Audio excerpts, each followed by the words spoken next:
কেন মানুষ এগুলো বুঝতে চাইছে না? এই গ্রামে মাদ্রাসা, ও গ্রামে একটা মাদ্রাসা, কেন? এত কেন?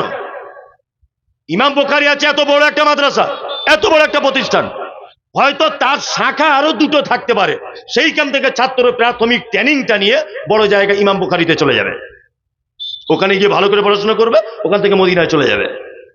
কি বলছি বুঝতে পারছেন না? অবাক হয়ে যায় এগুলো। যাকাত বিলি বন্টন করছে, একে 10 টাকা, ওকে 10 টাকা, ওকে 10 টাকা, ওকে 10 টাকা। আমি যদি 10 টাকা করে জাকাতের টাকা পাই, 50 জনের কাছে যদি জাকাতের টাকা 10 টাকা করে পাই, কত টাকা হবে আমার? খুব জোর হলে 5000। বলুন তো 5000 টাকা আমার সমস্যা মিটবে? মিটবে না। তাহলে আমার 1 লাখ টাকা হয়েছে, আমি 2 জনকে ভাগ করে দেব। এলাও, তোমাকে একটা টোটো গাড়ি কিনে দিচ্ছি, আর জীবনে যেন কোনোদিন ভিক্ষা করতে না দেখি।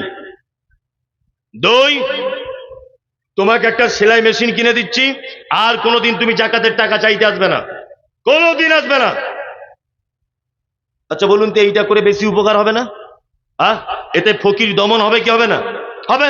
আমাদের টোটাল সমাজটাই উল্টোর দিকে চলছে, টোটাল সমাজ এতিম সমাজ। আজকে লাঞ্ছিত এতিম, যার আব্বা নেই, যার আব্বা নেই, নাবালেগ শিশু, যৌবনে পদার্পণ করেনি, শিশু বা কন্যা, সে হচ্ছে এতিম। আল্লাহ তাআলা বলছেন, এতিমের সঙ্গে সদ্ব্যবহার করো। একজন লোক এলেন, আল্লাহর নবীকে বলছেন, আল্লাহর নবী গো, আমার অন্তরটা খুব শক্ত, নরম হয় না, আমি কঠিন হৃদয়ের মানুষ। বিশ্ব নবী বলছেন, তোমার প্রতিবেশী কোনো এতিম বাচ্চার মাথাতে তুমি গিয়ে হাত বুলিয়ে দাও, তুমি তার সেবা যত্ন করো, আল্লাহর রহমত করলে তোমার মনটাকে নরম করে দিবে, নরম হয়ে যাবে তোমার মন। এতিম, দুস্থ, এদের পাশে দাঁড়ানোর কথা বলেছে কে? ইসলাম। কে বলেছে? ইসলাম। ওই জন্য আপনাকে বারবার বলি, চকলেট, আপনার পোতার জন্য দোকানে কিনতে গেছেন চকলেট, 5টা চকলেট কিনেছেন, আপনি ধনী মানুষ। পাশের বাড়ি একটা ছেলে, তার আব্বা নেই, বাচ্চা ছেলে, ছেলেটা দোকানের সাইডে সাইডে ঘুরছে, আর বারবার আপনার চোখের দিকে দেখছে, মানে ও বলতে চাইছে যে তুমি যদি একটা চকলেট আমাকে দিতে খুব ভালো হতো। এই মমতাজুল ইসলাম আপনাকে বলছি, আপনার পোতার জন্য যে 5টা কিনেছেন চকলেট, ওর থেকে অন্তত পক্ষে একটা চকলেট ভেঙে হলেও বাচ্চা ছেলেটার হাতে, এতিম বাচ্চাটার হাতে দিয়ে দেন, আল্লাহ খুশি হয়ে যাবে। কে খুশি হবে? আল্লাহ খুশি হয়ে যাবে, আল্লাহ খুশি হয়ে যাবে। কালেকশন, তার মানে আর বক্তব্য হলো না। কালেকশনের কথা বললে মানুষ সব পালাবে এখনই, ঠিক আছে? যাই হোক, তারপরে আপনার কমিটির সিদ্ধান্ত চূড়ান্ত, কমিটির উপরে আমার যাবার ক্ষমতা নেই।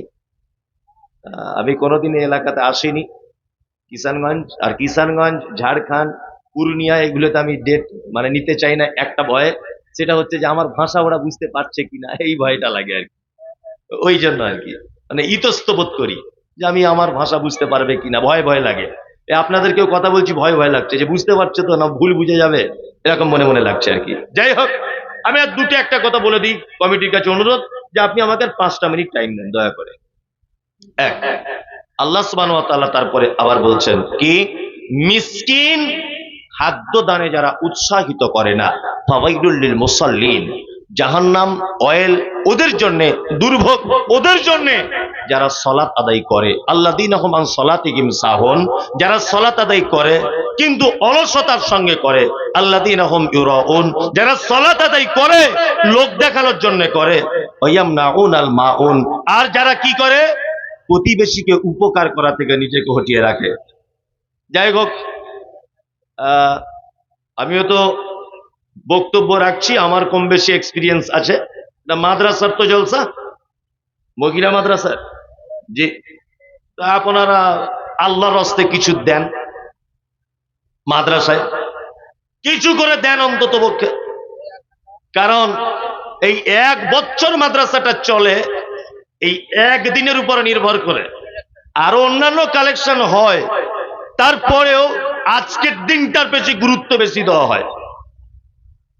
একটু মেহেরবানি করুন, দয়া করে দেন, কিছু দেন, দেন,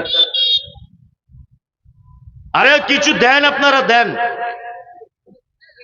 আসলে ব্যাপার একই জমিতে তো বারবার হাল লাগালে হবে না।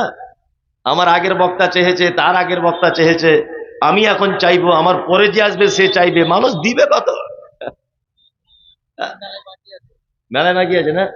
ও, বাকি আছে, তাহলে তাদের একটা লিস্ট করুন, সব থেকে সুবিধা হবে আপনাদের। ওয়ালাইকুম আসসালাম। মুমতাজুল ইসলাম, মানে আমারই নামে নাম, 2000। আর একজন 1000। আর একজন দিয়েছেন 500 টাকা। শুক্রিয়া। তা আমি তো ওই রকম করে দোয়া করতে পারি না, এতটুকু দোয়া করি, আল্লাহুম্মা সাল্লি আলাইহি আল্লাহুম্মা বারিক আলাইহি।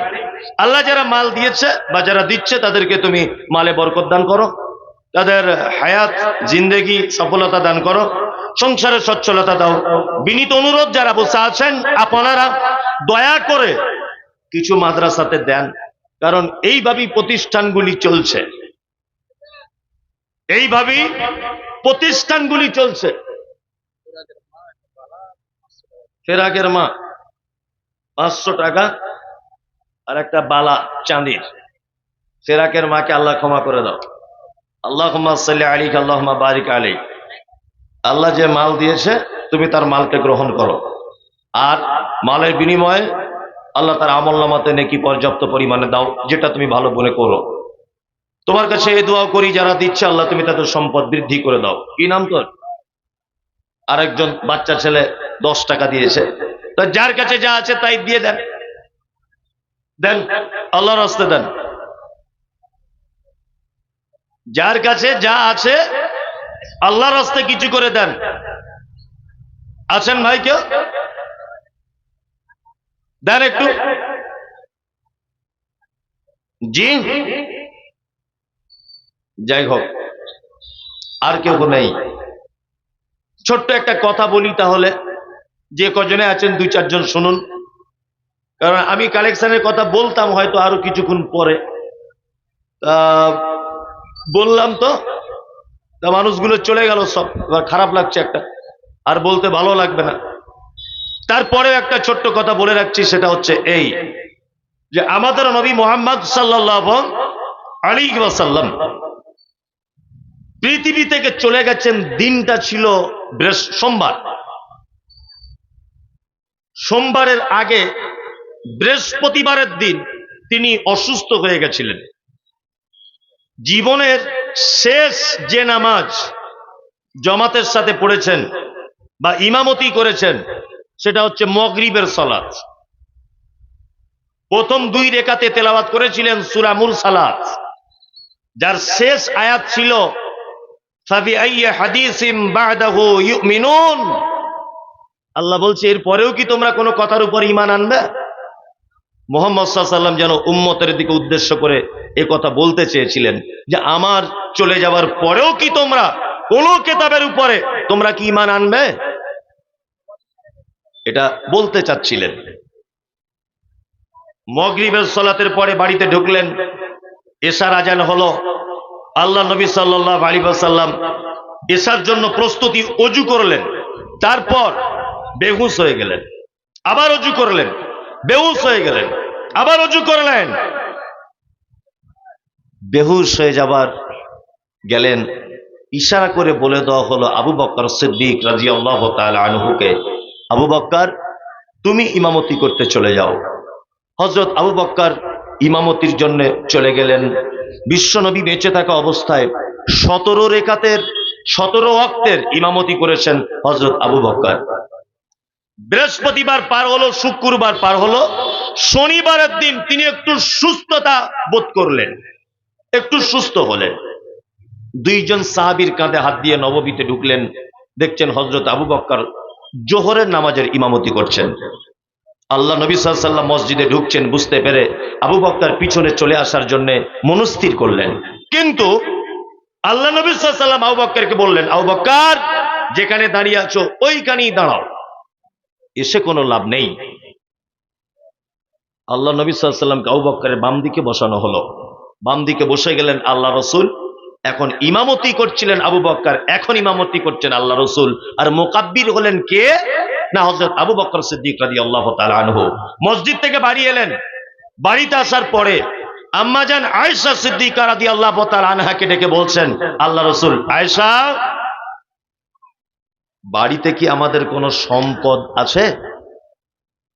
আয়েশা রাদিয়াল্লাহু তাআলা আনহা তখন বলছেন 5টা থেকে 9টা স্বর্ণের দিনার অর্থাৎ সোনার কয়েন আমাদের বাড়িতে আছে। আল্লাহ নবী সাল্লাল্লাহু আলাইহি ওয়াসাল্লাম বলছেন, আয়েশা এখনো এগুলো বিলি বন্টন করে দিলে না অভাবী দুস্থ মানুষদের ভিতরে? আম্মাজান আয়েশা বলছেন, আল্লাহ রাসূল আপনি তো অসুস্থ ছিলেন, ব্যস্ততার কারণে আমি দিতে পারিনি। আল্লাহ রাসূল তখন বলছেন, আয়েশা কোন ঈমান ওয়ালা মানুষের জন্য এটা উচিত নয় যে এত নিকৃষ্ট জিনিস নিয়ে আল্লাহ দরবারে আল্লাহর সাথে সাক্ষাৎ করবে।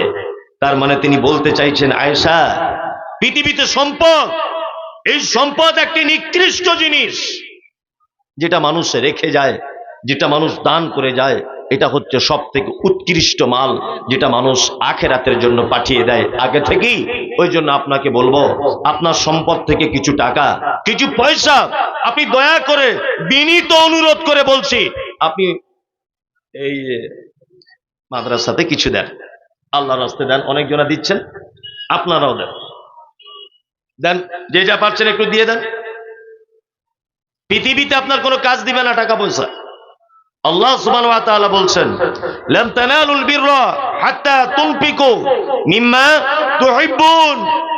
আরে অতদিন কল্যাণ পাবে না, কল্যাণ আশা করতে পারো না, কল্যাণের ভিতরে থাকতে পারবে না যতদিন না পর্যন্ত তুমি তোমার প্রিয় সম্পদ আল্লাহর রাস্তায় দান না করতে পারবে। একজন ভাই দিলেন 40 টাকা। আল্লাহুম্মা সাল্লি আলাইহি আল্লাহুম্মা বারিক আলাইহি। আল্লাহ তুমি তার মালকে কবুল করো, আমিন। তুমি তার সম্পদ বৃদ্ধি করে দাও, যে আশাতে দান করেছে আল্লাহ তুমি তার মনের আশাকে পুরা করে দাও, সংসারে সচ্ছলতা দান করো। আর রাত্রিতে এখন প্রায় 12টা বাজতে যাচ্ছে, এরপরেও আরেকজন বক্তা আছে নাকি? ও, আরেকজন বক্তা এরপরেও আছে, তা আপনারা বসে যান, ওনারও বক্তব্য শুনবেন, উনি আলোচনা রাখবেন। আর ঘটনা হচ্ছে এই যে ওনার কণ্ঠস্বর আরো সুন্দর, উনি সুন্দর আলোচনা রাখতে পারবেন।